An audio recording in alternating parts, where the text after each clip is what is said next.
Chapter 18, Section 2 is over cloud formation. Cloud formation is dependent on atmospheric stability. So what makes air rise and sink? Why do clouds form on some days and not on others? What determines the size and shape of clouds? Knowing the air's stability will help us answer these questions. The tendency of the air to rise or sink dictates the formation of clouds, and stability is how we measure this tendency. Stability is defined as a condition of equilibrium. A stable equilibrium is when a displaced object tends to return to its original location. Unstable equilibrium is when that displaced object continues moving away from its original location. Applying these concepts to the atmosphere, it can be shown that air is stable when, after being lifted or lowered, it returns to its original position. We can consider air unstable when, after being lifted or lowered, it will move further away from its original position. So when we talk about our atmosphere, oftentimes we will discuss parcels. So what is a parcel? Kind of like a parcel in the mail is a package in the mail. It's generally defined as a volume of air that has flexible walls and cannot mix with the environment around it. So it's kind of like an air bubble, like a pocket of air that's not mixing with what's around it. We assume that it has the same temperature and moisture characteristics as the level it starts off at. In our example, a parcel will be a displaced object. When we push the parcel up from the surface, because remember, warm air rises, and we learned in previous lessons that the sun, the insulation from the sun, striking the ground, it's warming the air next to the ground, and it creates this parcel or this bubble of warm air. To push the parcel up from the surface, the pressure outside decreases. So our pressure is always going to decrease with height, so the higher up we go, the larger it's going to get. The molecules inside the parcel will push outward and expand the walls. Molecules will then use this energy to push outward and their average speed. Temperature will decrease as this happens and it cools. So as our air rises, it expands and cools. Then to push this parcel back down again, the pressure outside increases as we head to the surface. The molecules inside experience greater pressure and the walls compress. The molecules speed up as they're squeezed, and this will increase the temperature. So as the air sinks, it compresses and warms. To determine the stability of the atmosphere, we compare the temperature of the moving parcel to its environment. This is the basis for what meteorologists base their predictions off of. They are measuring the movement of parcels of air across the globe. So we know that warm air is less dense and it's going to rise, and cool air is more dense and it will sink. It's the same basic concept as like a hot air balloon. If the rising parcel is warm, then the surroundings will continue to be cool. The higher up it goes, it's going to continue to rise. If the rising parcel is cooler than its surroundings, it will sink back down. There's three basic kinds of stability. The first is a stable atmosphere. In our stable atmosphere, you can see that we have our weather balloon here, and as it rises, it's going to expand. In a stable environment, if the air is forced to rise, it will tend to spread out in horizontal layers. So those weather balloons will actually get larger as they go up, not because the amount of air inside of them is increasing, but because as they are rising up through the layers of the atmosphere, the temperature inside is staying the same, and the particles are spreading out because there's less pressure pushing in on it.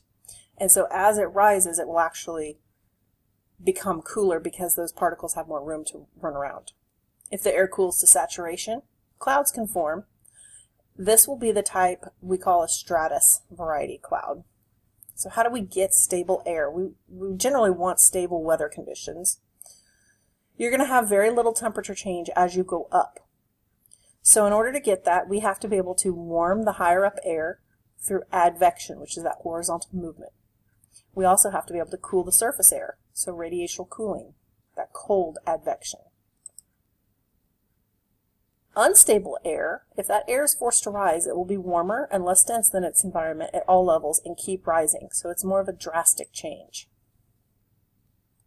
Causes of instability: cold air advection, that radiational cooling by clouds that are emitting radiation to space. And we have warm air at the surface by daytime heating, some warm air advection, or air moving over a warm surface. So those would all cause instability. So atmospheric stability, this little graphic just kind of shows if you have an unstable atmosphere, you have cold air sitting on top of warm air. Now remember, we know that warm air wants to rise. If it's trying to push up and get through this cold air bank and it can't, it creates an unstable atmosphere. So this is very volatile right here.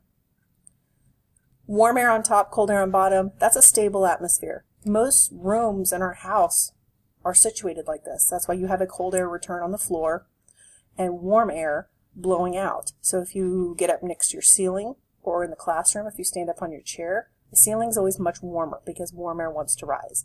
There's nothing impeding that, so we have a stable atmosphere. If you have warm air on top of warm air, we consider that a neutral atmosphere because they're not really fighting past each other, they're just constantly cycling. If we have cold air on top of cold air, that's also going to give us a stable atmospheric condition.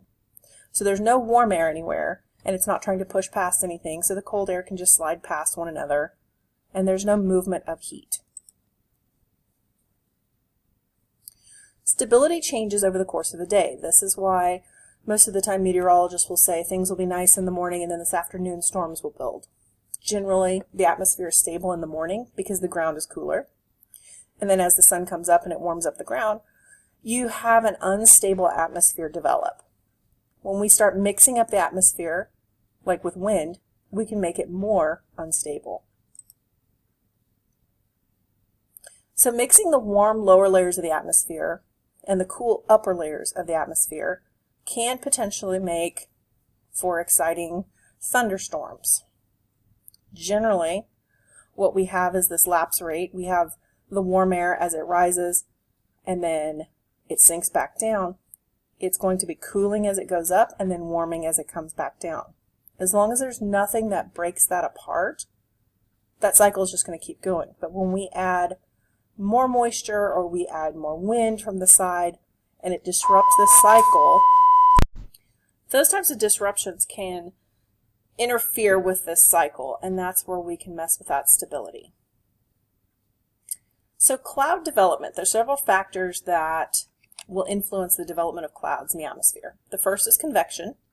Second is topography. Remember at the very beginning of the year we talked about topographical maps. The third is widespread ascent or convergence. And finally there's uplift, so cold fronts, warm fronts, etc.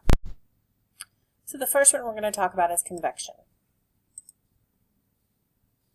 So during convection, the first thing that happens is the sun is going to warm the ground. It's going to heat up this bubble or this parcel of air, and it's going to rise. Those bubbles of warm air will rise, and the thermals will cool, mix out, and then slow down. Once that air cools off, it's going to sink back down to the ground. If it reaches the saturation, so remember we talked about that dew point. If the temperature and the dew point are equal, then the condensation occurs. So if it reaches saturation, cumulus clouds will form, which, even though they may look sometimes big and scary, cumulus clouds are big happy clouds. They're normal. So this line right here that stretches all the way across the picture, what that is, that's representing the temperature change. That's the dew point. So whatever the dew point is for that day, below it, we haven't reached the dew point. But as soon as we reach that dew point and they are equal, we've reached that equilibrium, those clouds are going to condense and form. And for that reason, that's why clouds have flat bottoms. It's not because they don't do enough squats, it's just because that line where the atmosphere, the temperature changes, that's the dew point. So here's another image of convection. We can see that heated surface, it's going to rise. But here's the thing that also happens. You may have noticed on a bright sunny day that sometimes when these clouds pass over, if they're not moving, they have a shadow underneath them. And so what happens is, if there's a shadow, that means the sunlight's not heating the surface below it. So eventually this heated surface will no longer have that insulation. It's not going to stay hot. So there's not going to be any warm, moist air rising any longer. And it actually is going to end up killing itself because it's cutting off that supply of warm, moist air because of the shadow that it's created. Now, if there is advection or wind that's pushing these clouds along, then there's plenty of heated surface for them to just kind of almost like a Roomba in the sky. They're just going along, picking up all that warm, moist air and creating bigger, fluffier clouds. So the life cycle of a cumulus cloud, those are just the visible portions of the atmosphere that's rising. The blue sky that's around it is actually the sinking air. The cloud produces the shadow that shuts down its heat source, and eventually it will dissipate. Cumulus convection, the eventual height of the cloud, is determined by the environmental lapse rate. Lots of small flat-bottom cumulus clouds will indicate fair weather, which shows us that it's a stable environment.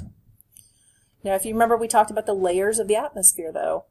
Above the troposphere lies the stratosphere, and between the two is the tropopause, and this acts like a giant lid that stops those tall thunderstorm clouds from penetrating very far into the atmosphere. So those cumulonimbus, those are those big, tall clouds that look like columns. The next thing that affects cloud development is topography. So there's forced lifting along a topographical barrier, like, say, a mountain range, and this is called orographic lifting. Those orographic clouds tend to form on the side of the barrier where the wind hits it. Air rises and cools to saturation. It forms a cloud and precipitation on the windward side. Moisture is removed and the air moves down the leeward side of the mountain, sinking and warming back up. The third cloud development factor is widespread moisture ascent. So moist air coming together at one location must eventually rise or evaporate. So think about like lakes and rivers or oceans. This is going to occur over large areas of snowmelt, or if there's been a downpour, a lot of rainfall in an area, then you could have a lot of moisture that's being uptaken by those clouds. And finally, uplift along fronts. So we hear meteorologists talk a lot on the weather about fronts moving in. A front is simply just a large parcel of air, it's all similar air, that's just moving along. Those warm parcels want to rise, the cold parcels want to sink, and as they're moving, they're pushing each other out of the way. Sometimes they can't move, sometimes they get locked in a stalemate, and that's where we have a very stable environment in the atmosphere, and we're not going to have a lot of weather change.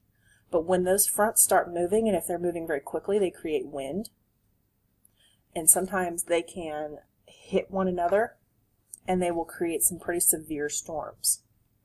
So this uplift that occurs along a front, the air rides up and over the sloping frontal boundary, so we can see that here. The frontal cloud bands can also stretch several hundred miles. So sometimes when you see those striped clouds in the sky, that's what that's from. It's on the tail end of a front.